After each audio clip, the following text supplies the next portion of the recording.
Je me souviens de ce jour comme si c'était hier. Tout semblait normal, le soleil filtrait doucement à travers les rideaux, et la maison baignait dans une lumière chaude et paisible. Mon gendre venait souvent chez moi, et nous avions une relation étonnamment proche. Il savait écouter, il partageait ses pensées sans retenue, et je me sentais parfois plus légère après nos conversations. C'était étrange, presque inattendu, mais j'aimais cette complicité silencieuse qui s'était installée entre nous. Ce matin-là, je me préparais à changer de tenue, un geste simple et quotidien. Je n'avais pas pensé qu'il entrerait à ce moment-là. Il était là, dans l'encadrement de la porte, et un instant de surprise nous a tous deux figés. Je sentais son regard, mais ce n'était pas un regard de simple curiosité. Il y avait quelque chose d'indéfinissable, une tension douce, presque électrique, qui flottait dans l'air. Je n'ai pas ressenti de panique, ni de gêne comme je l'aurais cru. Au contraire, il y avait cette sensation étrange de compréhension mutuelle, silencieuse mais pleine de sous-entendus. Je percevais sa gêne, mais aussi son intérêt, et en moi, quelque chose s'éveillait que je n'avais pas anticipé. C'était déroutant, perturbant même, mais pas désagréable. Nous avons continué à nous observer, à nous comprendre sans mots. Chaque geste, chaque respiration semblait chargée d'une tension subtile. Il ne fallait pas de paroles, seulement cette atmosphère chargée d'un lien nouveau, inattendu.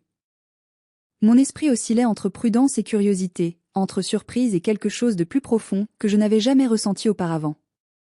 Je pouvais sentir le monde autour disparaître un instant.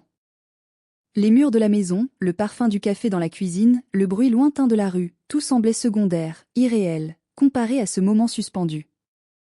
Il y avait une intimité silencieuse, un accord tacite sur ce qui se passait et ce qui restait inexprimé. Puis, lentement, je me suis détournée, mais sans rompre le lien invisible.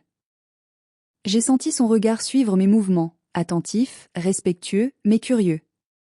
Dans cet échange silencieux, il y avait une intensité qui me laissait à la fois intriguée et légèrement inquiète.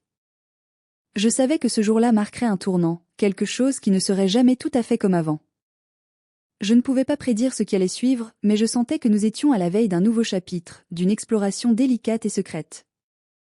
Et tandis que je continuais mes gestes quotidiens, une part de moi souriait à l'idée de cette complicité naissante, douce et interdite, qui nous liait désormais d'une manière inédite et troublante. Les jours qui ont suivi étaient étrangement doux et tendus à la fois. Chaque visite de mon gendre apportait cette petite vibration, presque imperceptible, mais que je sentais au plus profond de moi. Nous parlions de tout et de rien, des histoires du passé, des projets, des souvenirs, mais il y avait toujours cette ligne invisible, ce fil délicat, qui nous reliait au-delà des mots. Je me surprenais à observer ses gestes, à noter son sourire, la façon dont il penchait légèrement la tête lorsqu'il réfléchissait. Ou la manière dont ses yeux brillaient quand il parlait de quelque chose qui lui tenait à cœur. Et lui aussi semblait m'observer, mais d'une manière plus subtile, plus douce, comme s'il cherchait à comprendre ce que je pouvais ressentir sans jamais poser de questions directes. Un après-midi, il est arrivé chez moi avec cette spontanéité qui lui était propre, et j'ai senti cette énergie familière, silencieuse, qui flottait dans l'air. Nos échanges avaient changé, et je le voyais dans ses silences autant que dans ses paroles. Chaque geste devenait un langage, chaque sourire une confession. Je savais que nous naviguions sur un territoire délicat, mais nous le faisions avec prudence, presque avec révérence. Il y avait un respect tacite, un équilibre fragile entre curiosité et retenue. Nous savions tous les deux que certaines choses ne pouvaient être dites à voix haute, mais l'atmosphère elle-même racontait l'histoire que les mots ne pouvaient contenir. Et moi, au fond de moi, je sentais cette étrange joie, ce mélange de peur et de désir subtil, qui me rappelait que certaines connexions ne se construisent pas sur la simple logique, mais sur l'intuition et le ressenti. Je me rappelais ce moment où il m'avait vu presque vulnérable, et je comprenais que ce n'était pas seulement lui qui avait changé. Moi aussi, je me sentais différente, éveillée à quelque chose que je n'avais jamais imaginé. C'était à la fois excitant et troublant, mais toujours enveloppé dans cette douceur silencieuse qui rendait chaque rencontre fascinante. Nous continuions à partager nos routines, nos histoires, nos instants volés, et chaque moment devenait précieux, comme s'il s'agissait d'un secret que seule cette complicité pouvait comprendre. Je savais que nous touchions quelque chose de rare, quelque chose de fragile mais réel, un lien que ni le temps ni les circonstances ne pouvaient effacer facilement. Et à chaque départ, lorsque la porte se refermait derrière lui, il restait cette sensation douce et persistante dans l'air. Une promesse silencieuse, un rappel discret que ce que nous partagions était spécial et unique, et qu'il fallait le préserver avec délicatesse. Je savais qu'un jour, cette tension trouverait son chemin, qu'elle révélerait davantage de ce que nous étions prêts à ressentir, mais pour l'instant, il suffisait de savourer chaque instant. Chaque regard, chaque silence, avec ce mélange d'émerveillement et de prudence qui rendait la vie soudainement plus intense. Avec le temps, cette relation silencieuse avait pris une dimension inattendue. Chaque visite, chaque moment partagé, portait maintenant le poids doux d'une compréhension mutuelle profonde. Il ne s'agissait plus seulement de conversations ou de regards échangés, mais d'une proximité subtile. D'un lien presque invisible qui nous rapprochait sans que personne d'autre ne puisse le percevoir. Je me souvenais encore de ce premier jour, du frisson étrange qui m'avait traversé lorsqu'il m'avait surprise, et de la façon dont nous avions tous deux navigué entre surprise et curiosité. Tout cela avait évolué vers quelque chose de plus calme, plus mature, mais toujours chargé de cette tension douce, presque imperceptible, qui rendait chaque rencontre captivante.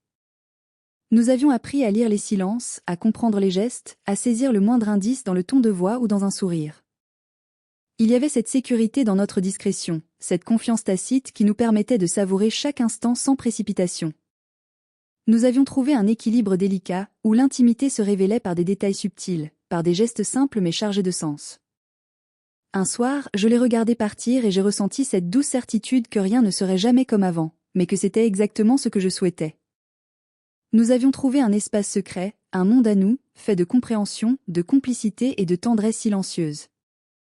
Chaque regard échangé, chaque sourire discret, chaque instant partagé était désormais précieux et unique. Je savais que nous continuerions ainsi, avec prudence et respect, savourant cette connexion rare et fragile. C'était un lien que nous ne pouvions ni expliquer ni dévoiler, mais qui existait pleinement, intensément, et qui me laissait à la fois émerveillée et sereine. Dans cette intimité silencieuse, j'avais découvert une part de moi-même que je n'avais jamais connue, et je savais qu'elle resterait toujours présente, discrète mais puissante. Comme un secret que seule cette complicité pouvait comprendre. Et ainsi, malgré les conventions et les attentes, nous avions trouvé notre propre équilibre, un espace de confiance et de compréhension. Où chaque instant partagé valait plus que tous les mots du monde. Chaque visite devenait un petit trésor, chaque moment, un souvenir précieux, et je sentais que cette harmonie fragile, mais réelle, durerait encore longtemps. Enveloppée de cette douceur silencieuse qui rend la vie soudainement plus intense et plus riche.